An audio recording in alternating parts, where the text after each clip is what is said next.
मृग तृष्णा अध्याय 14। हाँ हाँ, मैं मुजरिम हूं, जुर्म की काली दुनिया का बादशाह हूं मैं जानता हूं कि तुम मेरे नाम से भी नफरत करती हो, लेकिन इस दुनिया में कोई भी इंसान अपनी मर्जी से मुजरिम नहीं बनता। कोई भी वैश्य अपनी खुशी से अपना जिस्म नहीं बेचती और कोई भी डाकू अपनी खुशी से किसी के घर में डाका नहीं डालता, बल्कि वक्त और हालात उसे ऐसा करने पर मजबूर कर देते हैं। इस दुनिया में गरीब पैदा होना कोई जुर्म नहीं, कोई पाप नहीं, लेकिन गरीबी में रहना, गरीबी में मरना सबसे बड़ा जुर्म है, सबसे बड़ा पाप है। मनोज मेंत का चेहरा क्रोध की प्रतिमूर्ति नजर आ रहा था। लालिमा ऐसी के जैसे शरीर का सारा खून चेहरे पर उतर आया हो। वाह गुरु वाह, क्या बात है, तुमने तो आज अमिताभ बच्चन को भी मात दे दी। क्या शानदार अभिनय किया है, राजीव राय ने चहकते हुए कहा। तो आज तो तू मान ही गया ना कि मैं भी टॉप क्लास अभिनेता बन सकता हूं। हाँ हाँ, क्यों नहीं।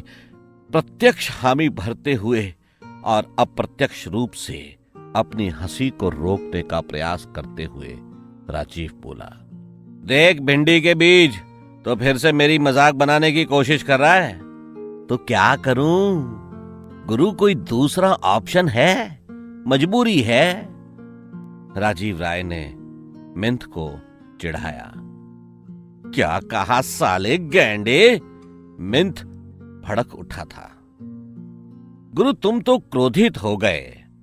कितनी बार कहा है कि भारत के आम आदमी बनो, आम आदमी जिसे कभी क्रोध नहीं आता।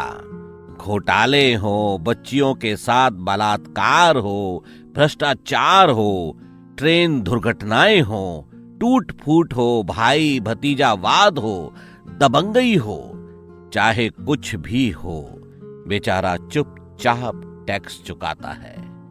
गुरु तुमने उसे कभी नाराज होते देखा है? और तुम इतनी सी बात पर नाराज हो गए। राजीव राय ने चुटकी लेते हुए बात आगे बढ़ाई। देखो ना, पिछले कई वर्षों से आपका ये अभिनय देखकर कितना पतला हो गया हूं। साले तोरई के बीज, टमाटर के छिलके, कुत्ते की खुजली वाली पूंछ के इकलौते बाल, झूठ बोलते हुए तुझे शर्म नहीं आती?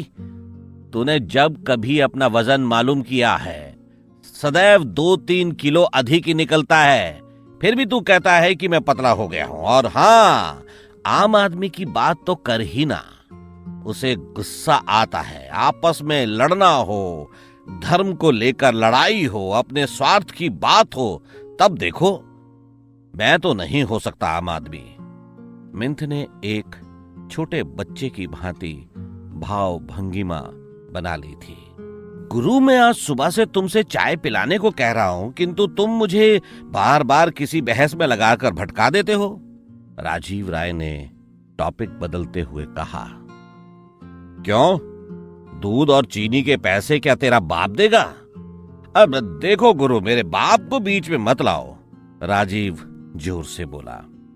अबे तेरी तो कद्दू की औलाद, भाड़ में जाए तू और तेरा बाप। गुरु, राजीव राय जोर से चीखा।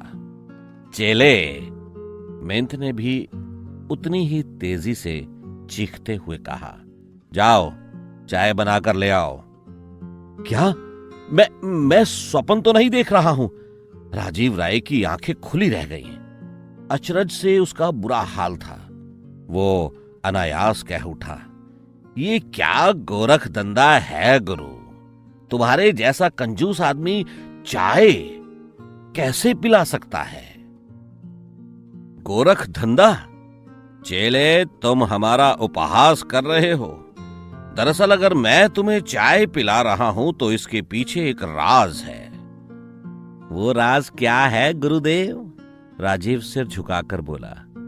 कल रात डमरू वाले बाबा मेरे सपने में आए और बोले, मनोज मेंत। मैंने कहा, हाँ भगवान जी, कल तुम्हें उस भैंसे को चाय पिलानी है। लेकिन क्यों प्रभु, ये तो अत्याचार है मुझ पर। सवाल नहीं मिंथ, वही करो जो मैंने कहा है। जो आज्ञा डमरू वाले बाबा। इसीलिए तो, मिंथ हाथ घुमाते हुए उछल कर बोला, तुम पर आज मिंथ द ग्रेट की कृपा हो रही है। हाँ, ओ तो ये माजरा है। एक बात तो मानते हो गुरु कि ईश्वर भी मेरे ही साथ है? गलतफहमी है तुझे। क्यों?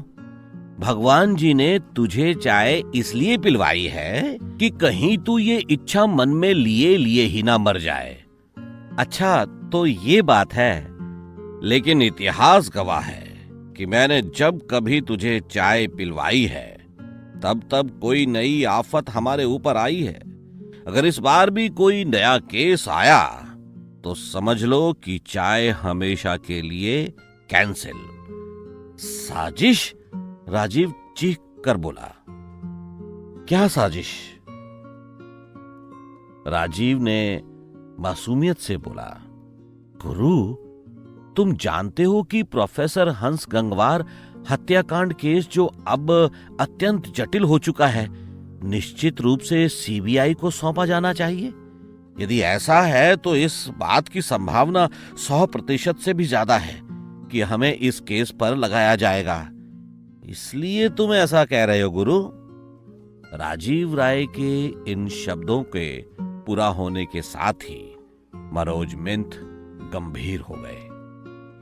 वास्तव में ये दोनों हमेशा ही नए नए और कठिन केसों की तलाश में रहते हैं। मिंथ बोला, राजीव अभी तक चीफ का कोई संदेश नहीं, क्यों नहीं आया?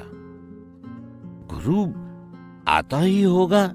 राजीव के शब्द शब्द में जिम्मेदारी और गंभीरता छलक रही थी।